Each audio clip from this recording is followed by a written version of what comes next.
Hey guys, welcome back to Intuitive Angling, and man, I appreciate you guys swinging by the channel and hanging with me a little bit. Guys, we're going to be talking about today how Livescope and forward-facing sonar has turned tournament bass fishing into a complete joke the last 3 or 4 years. Anytime that I see anybody trying to normalize forward-facing sonar and try to equate it into some other type of rudimentary technology, it just makes me dig my heels in. I want to talk to you guys about this, and I don't want it ever to be normalized. And so we're going to get into that in the video. I'm going to give you some examples about how tournament fishing is just a joke now to compare to what it used to be. So we're going to get into that in today's episode, and I look forward to hearing your guys' comments as well. Also, guys, got 3 quick housekeeping tips I want to share with you guys to help keep the lights on in the tackle room. If you guys are looking for like the best fluorocarbon and braided line, man, check out Seaguar, guys. Seaguar makes I've been using it for over 20 years now. Absolutely exemplary on every level. I'll put my Seaguar fishing line, a link in my tackle warehouse, link in the description of this video. They got awesome fluorocarbon, this new Seaguar Carbon Ultra. Got the Smackdown braid, whichever you're preferring. And also, guys, check out this new bait pop, man. This is like the most impressive scent that I have ever been using. I've been using it like for the past 4 or 5 months now. It's got real amino acids, real fish scent in it. It stays on your lure forever. You just put a little dab on your finger like that, rub it into the bait like that. It's got sparkles on it. Stays on the bait for like 30 minutes. Absolutely awesome. I'll put the bait pop link in the description of the video here too if you guys would like to get a tube. So really appreciate the support there. Okay, guys, this is not going to be just another, forward-facing sonar bashing video to the extent like we normally do. I want to talk about this on a little bit deeper level about how this Livescope and forward-facing sonar, it's literally just made tournament fishing a joke compared to what it used to be. Okay, now there's a difference between recreational fishing and tournament bass fishing. Tournament bass fishing is supposed to represent like the most competitive, best of the best in bass fishing. And especially when you get to the upper levels. Like when you talk about like the Bassmaster Elite Series, talk about the Bass Pro Tour, talk about even like the Toyota Series or the Bassmaster Opens. Those tournaments are the upper level. And the thing about it is, guys, the competition level is so tightly knit now that there's no daylight between it. I will go out to say this, and I'll stand behind it day in and day out. The competition on the Bassmaster Elite Series or the Bass Pro Tour is not much different or just almost the same as like if you went to a BFL tournament or a Toyota Series or Bassmaster Open. The weights it's like if they have a tournament on Lake Gunnersville, if they had a BFL on Lake Gunnersville, the weights are going to be basically the same as if they had a Bassmaster Elite Series though. Those guys aren't any better. They just have everything laid out and lined up to be able to fish at that level versus guys, a lot of guys don't have it, but the skill levels, there's no daylight between them anymore because of the access to information.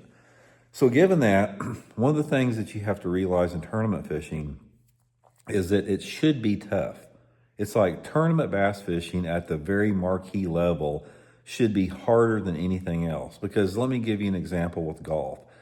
Golf, if you guys have ever played golf on like a professional course or something, or with a professional golfer, you know what I'm talking about. I had the opportunity to play golf with Payne Stewart, U.S. Open champion, one of the legendary golfers of all time, on one of the premier courses of all time in Florida one time.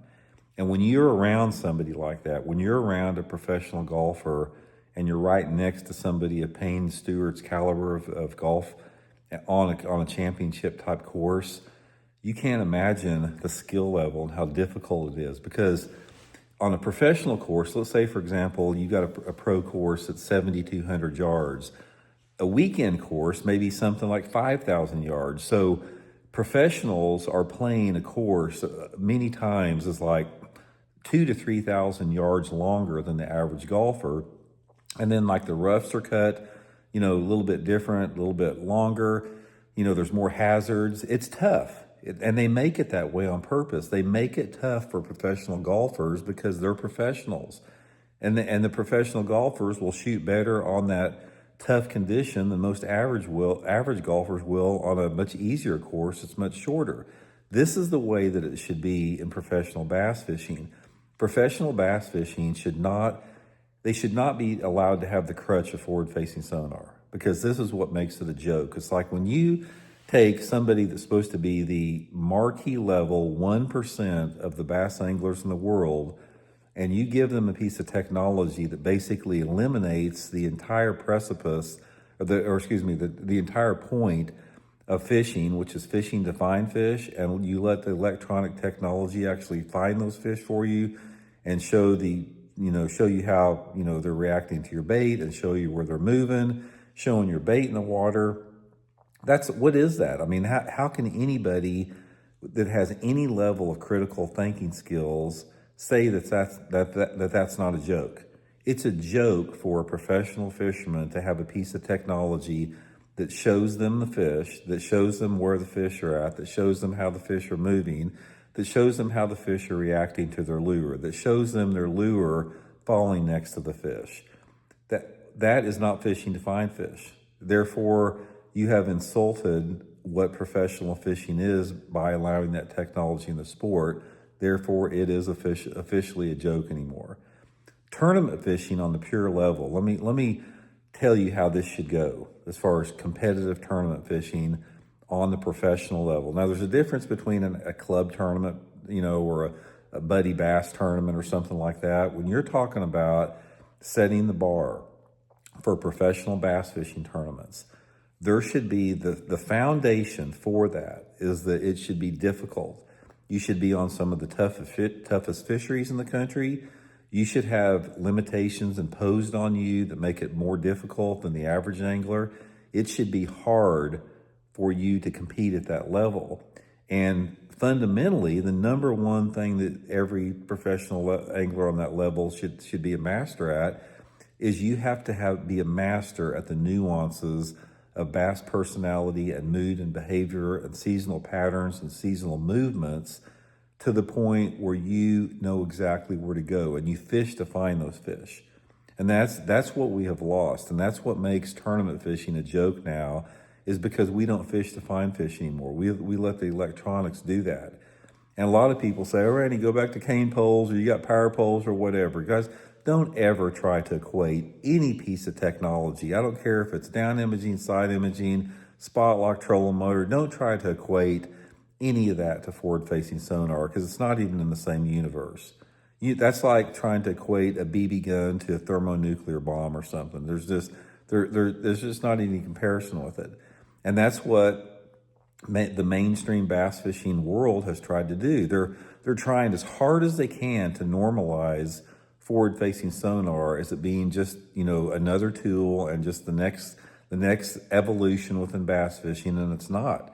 We have reached a level where we have transcended the traditional acceleration and the traditional product improvements. And once you take that out, once you take that level of fishing to find fish out of the equation of tournament fishing, then it's not tournament fishing anymore. It's basically a venture in commercial fishing. It's not sport fishing. It's not recreational fishing. It's not any of that. So therefore, forward-facing sonar and Livescope has delegitimized tournament fishing. We have seen more 30-pound bags caught the last 3 or 4 years than ever before. We've seen huge weights being caught more than ever before. We've seen huge numbers of fish being caught like never before. And that is because this technology allows anglers to tap into a segment of the bass on every lake that have been there forever, but people didn't know how to catch them until that technology showed them how to catch them. And the point of it is we need those fish out there that nobody knows about. This is what keeps the mystery and the magic of fishing intact. It's like all those Livescope guys that are graphing the middle of the creeks and the middle of the lake, and they're not even paying any attention other than chasing some blips on a screen. I've always known those fish are out there. I've known they've been out there for 50 years because, guys would catch them trolling once in a while when they're striped bass fishing. They'd come up busting in the middle of the lake, occasionally. I knew those fish were out there, and that was comforting for me to know that they were out there. I chose not to go look for them because it's like looking for, a needle in a haystack when you're out there in the middle of the lake with just, two-dimensional sonar. But that was okay because that is what kept everything, just the mystique of it, intact. And right now, we've developed this technology that has eliminated that mystique. For what? To make it easier for people to catch fish? That's not the job, guys. This is not the job of people like myself that teach people or the industry or whatever. When you're talking about tournament angling, we're not in the business to make it easier for tournament anglers to do good in tournaments. That's not what it's about. We have got to set this level of integrity in the sport that it keeps it a true art form. Well, these guys are good. They're better than anybody else. And that's why they have the notoriety. If you're fishing on the top level of the Bassmaster Elite Series or the Bass Pro Tour, you should be considered the 1% of the 1%. And the 1% of the 1% does not need a piece of technology to be their umbilical cord to success. And we see it more and more. One of the things that I have noticed more and more amongst the top level Livescopers today, especially the younger ones, is when you take that technology away from them, I'm not saying they can't catch fish without it, but they lose confidence. They say that, we've heard them say it over and over again. It's like, well, if I can't see them, I can't catch them. Or it's like, I don't see how you guys can just go out on this point and just throw everywhere on this point. And if you've never even, you don't even know if there's fish there, how can you possibly do that? That's the way fishing is. That is fishing. Fishing is not rolling up to some point and, throwing your LV-35 transducer in the water and looking for fish on it. That's not what fishing is. That's a commercial venture right there. That's why they call it the cheater box. I mean, that's what it is. It's like it takes the skill out of fishing. So from that standpoint, it's like we can't ever get to the point where this is just like a normal conversation, like where people, they try to include forward-facing sonar in a conversation with normal bass fishing, and it's not. It's like you have always got, one of the prime things that I encourage people to do is do your best to discourage and undermine the advancement of forward-facing sonar in the sport. And the way that you do that is you always have to point out that these catches are illegitimate in the sense of traditional bass fishing techniques that revolve around fishing to find fish. In my opinion, if technology allows you to skip that process of fishing to find fish, then it is illegitimate and it needs to have an asterisk. If you make a check in a tournament using the forward-facing sonar, or if you win a tournament, there should be a big asterisk next to your name for anybody. I don't care what tournament it is. That's just the reality of the situation, just like the steroid era in baseball was. So anyway, that's why it has, guys. I mean, it has literally turned bass fishing into a joke anymore. I hear it all the time. People just don't, the catches that come with forward-facing sonar do not have the sway in the eyes of the traditional normal bass angler.